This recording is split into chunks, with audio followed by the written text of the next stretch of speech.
Hello, my presentation is going to be about the ecology of the gorilla. I'm going to be answering the question, how do gorillas live their lives? Gorillas are classified into two species, each of these species having two subspecies. The western gorillas consist of the cross river gorillas and the western lowland gorillas. The eastern gorillas consists of the eastern lowland gorillas and the mountain gorillas. Gorillas live in equatorial Africa. As you can see here on the map, the gorilla is the technical name of the western lowland gorilla. They inhabit the largest area. Upward in the higher altitude, you have gorillodile, which would be the cross river gorillas, and the blue area, gorilla barengi, would be the mountain gorillas, and the green area is gorilla barengi, and that would be the eastern lowland gorillas.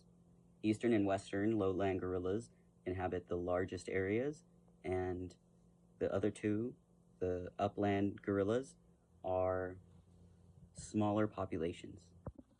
So where do gorillas live? Gorillas live in forest habitat.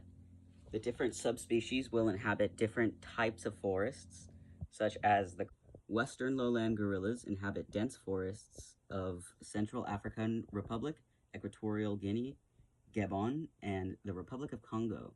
The dense forest area keeps researchers from being able to fully study the quantity of western lowland gorillas due to the broad area that they inhabit and the difficult terrain. Eastern lowland gorillas reside in tropical forests of the Democratic Republic of Congo, and mountain gorillas and cross river gorillas live more towards upland, higher altitude, which gives them the nickname upland gorillas. The social structure of gorillas is very interesting.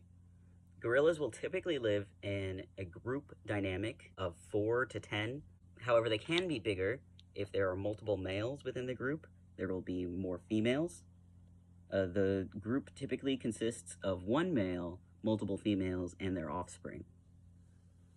The dominant male must keep up appearances and keep the whole group feeling safe. If not, then the female gorillas may migrate to another group, leaving the male behind. Gorillas have a long childhood dependency period, which means that they spend many years alongside the gorillas in their troop, including their mother. It is about 8 years for a gorilla to reach sexual maturity, which then they may stay with the group or leave. Most of the time they do end up leaving.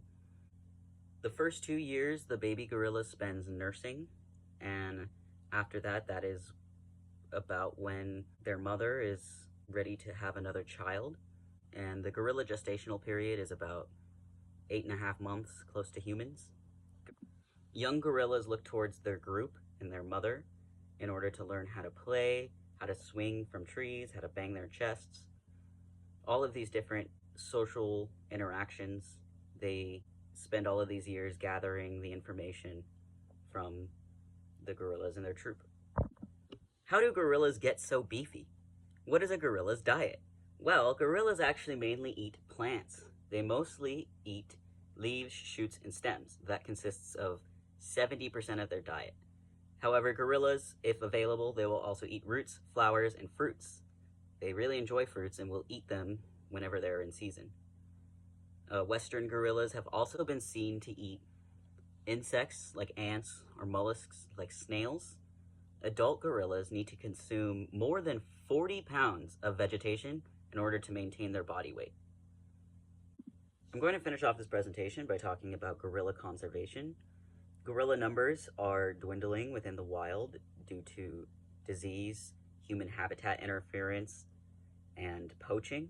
The population specifically of the western lowland gorilla has dwindled by 60% in the last 20 years. It is suggested that if all of these problems that cause the gorillas to be unable to breed and thrive in their habitat, if all of these were gone, it would still take up to 75 years for the population to return to normal due to their long gestational period and child development. However, the mountain gorillas are increasing in population due to conservation efforts. It has been suggested that they have had up to a 73% increase in population. The mountain gorillas are a relatively small subspecies, so that is what has helped in making these numbers increase, as well as many organizations are looking specifically to help the mountain gorillas. And finally, these are my citations. Thank you for watching.